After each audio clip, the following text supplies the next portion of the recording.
Hey Pisces, I've got your card, so let's get started. The card that popped out while I was shuffling was the Ten of Pentacles, and I feel like this is the energy that you are going to start the month out with. All of the planets, or personal planets, are pretty much in your 10th house right now. 10th house is career, status, reputation, authorities, also destiny. The Pentacles represent earth sign energy. The earth signs are Taurus, Virgo, and Capricorn. The Pentacles also represent resources. Resources are anything that you could spend or expend on another living thing or situation or project. It's also like health or love, time, nurturing, that sort of thing. So I feel like your focus is very much on this type of energy, also coming out from the Thanksgiving holidays, especially if you're in the States. Just enjoying family and the familial wealth and the ability to, have everything that you need at your disposal. This is the most in the Pentacles that you'll get in this deck. This is the highest number in the Pentacles suit. So it's important, and it seems like there's a lot of focus that would be there, and astrologically it's backed up. Now, the underlying theme or the overarching energy that I pulled for you is a Major Arcana card. It is the 4th card in the Major Arcana. It's the Emperor card. Now, the 4 for me represents the 4th house in the astrological wheel. That house is ruled by Cancer, so it could be speaking to a Cancer, or about a Cancer, somebody that has a lot of Cancer energy in them. The 4th house is the house of home and family. Home is where you live or where you consider home to be. And family is who you share that home with. That can be your parents. That can be your spouse or your partner, your children, your fur babies, your housemates, or roommates. It could also speak to your foundations or your roots, just depending. Now, the Emperor as a Major Arcana card represents the zodiac sign of Aries. And the Emperor represents the masculine principle and taking and owning one's being responsible and owning your own power, taking control of your own power. It also speaks to ambition. It could be that you are thinking about where you're at financially and comparing it to family members that you saw over the holidays at the end of November. Could be one idea. I'm also thinking about Mars, because Mars is Aries' ruling planet. And you do have Mars moving into your sign, Pisces, on the 19th or 20th, depending on where you live on the planet. So, just a heads up. Now, the first card in the top 3 for clarity that I received for you is the 3 of Wands. The 3 for me represents the astrological 3rd house, which is ruled by Gemini, and it covers your communications. That's how you speak and how people interpret you and how you interpret others. It's also short distance journeys, how you get there and what you get there in. It covers your siblings, your cousins, and your neighbors. The wands represent fire sign energy. The fire signs are Aries, Leo, and Sagittarius. And I always see this as a choice being made, but there being a definite preference of the top 3.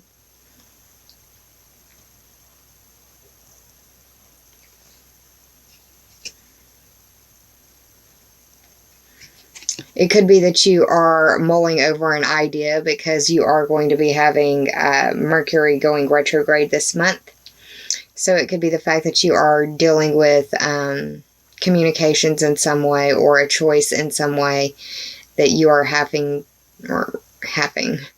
you are going to have to make a delineation between. You're going to have to make a decision.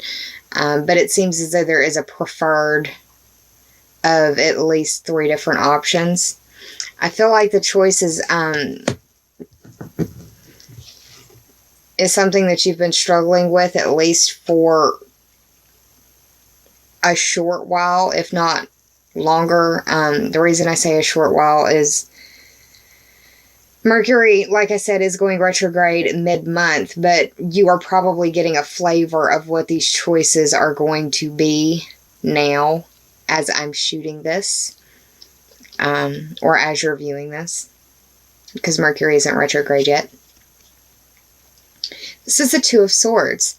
The Two of Swords, the first thing I think or want to point out is this moon right here.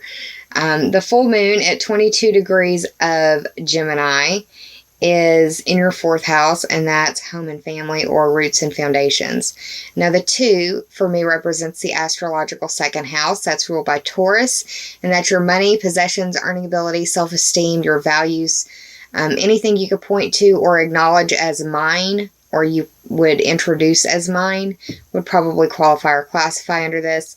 The swords represent the mental faculties, making a decision, and in my opinion, using your intuition will be the strongest guide for you.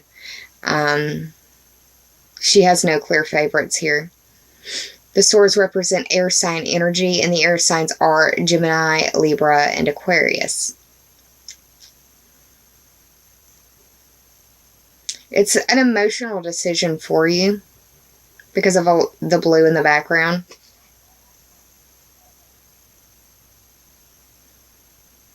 I feel like the full moon is going to influence this decision in some way. The third and final card that we got for clarity is the 8 of Wands reversed. And this is fast messages going back and forth. It could be an argument face-to-face, through text messages, through Messenger, to that effect. Probably online, because you are having a lot of 11th house energy, and I see the 11th house as an internet house too. The 8 speaks to the Scorpio ruled house of other people's money, life, death, and rebirth, instincts, your sexuality. It could involve a Scorpio. But once again, major background color is blue. It's a situation where you could be feeling off guard about it, but ultimately, if you embrace the principles of the Emperor, you should be all right. This is the only card that's in the reverse. I also see this as being affected by Mercury being in retrograde as well, because I see it as messages going back and forth. It could be miscommunication.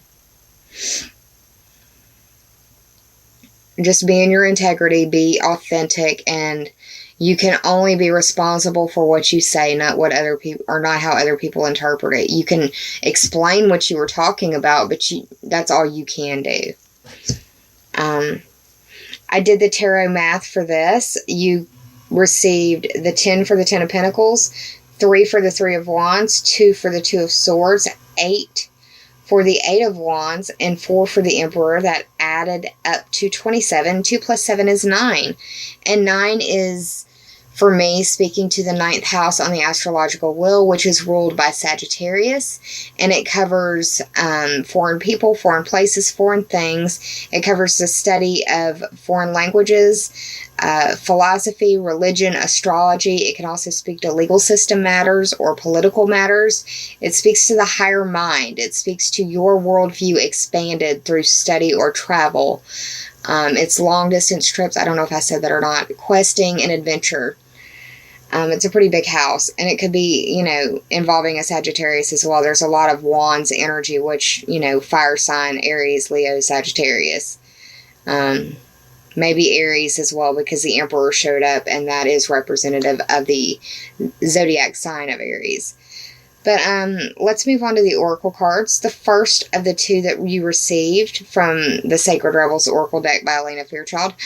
The first one that I pulled for you is the number 5 card, Follow Your Own Rhythm. I love this card. It's so pretty. She looks like she's in the middle of a dance. Like you're walking in on something that you really should see, but not like in a sneaky way, just I'm sorry, I didn't know you were in here, doing that kind of way. When I see this card, it makes me think that you should consider marching to the beat of your own drum more, if you don't already. that you need to trust the life cycles that you're experiencing, because that's what you're attuned to. And balance will come once you learn how to embrace the dichotomy of effort and surrender.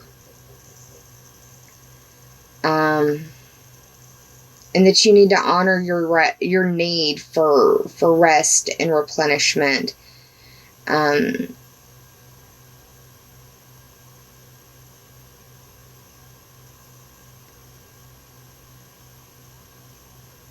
I don't know why. I mean, this is an adult deck, I suppose. There is nudity involved, but just looking at her skirt makes me think of a ballerina, and because of the time of year that these messages are for, I can't help but hear like the Sugar Plum Fairy song from the Nutcracker in the back of my head.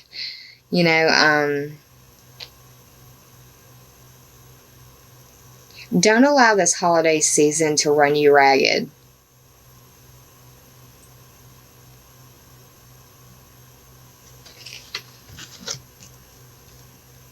The 5 on this card I also read as the astrological houses. So that would be the Leo ruled house of your pleasure, your social life, creations, or you have skin in the game, your romance, dating life, love life, and your children. So yeah, don't let this holiday season run you ragged. The second card that I pulled for you is the Restore and Replenish card, and this is the number 38 card from the Sacred Rebels Oracle deck. And I find it very synchronistic that one of the messages for Follow Your Own Rhythm was to honor the need for rest and replenishment, and this is backed up by the Restore and Replenish card. 3 plus 8 is 11. You are having a lot of 11th house energy. So I guess one of the things that I would try is to back off from my internet consumption during the holidays, which is difficult because you only have so much time in a day, and you're already being more pressed during the holidays for different obligations that you have to meet. And every minute you spend online is a minute you could be doing something else, and it will feel like you're feeling very stretched. So honor your time, honor your body, honor the cycles that you need, the sleep cycles, rest cycles, and work cycles as well. But this card for me definitely speaks to the fact that you're in need of more than just sleep. You need rest. And there was something that I read a long time ago that went to the effect of, you know that your soul hurts when you go to sleep and you wake up tired, or something like that. And I've been in that situation more than once. This card also represents a need for grounding your body, and that you need to raise your vibration through diet, through exercise, and your spiritual practices, however you choose to embrace that. Another good way to ground yourself is to get outside in nature. Wear the appropriate clothing for your climate and be safe, but allow nature to heal you in a way that only it can. This is an acknowledgement of healing as well. And it's also an acknowledgement or an oracle of confirmation that you are in a period of profound transformation. And the thing about transformation, it sounds great because you're thinking, home makeover edition or something like that. But there has to be construction before that transformation can be unveiled.